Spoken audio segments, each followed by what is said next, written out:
சிலருடைய கர்மாக்கள் நீர் மூலமாக தீர்க்கப்பட முடியும்.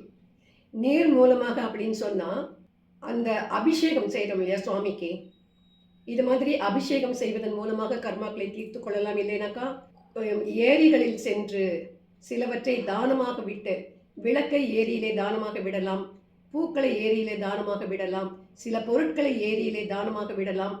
எந்த அளவுக்கு ஃபாஸ்ட்டா அந்த தண்ணி போறதோ, அந்த அளவுக்கு அந்த கர்ம வினை நம்மை விட்டு விலகிச் செல்கிறது என்று அர்த்தம்.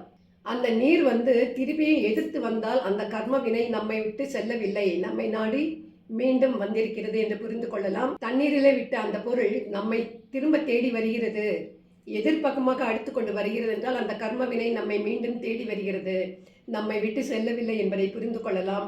ஆனால் எத்தனை நம்மை விட்டு தள்ளி வேக வேகமாக அந்த பொருட்கள் மிதந்து செல்கிறதோ, அந்த அளவுக்கு வேகமாக நம்முடைய கர்ம வினைகளும் செல்கிறது என்று அர்த்தம்.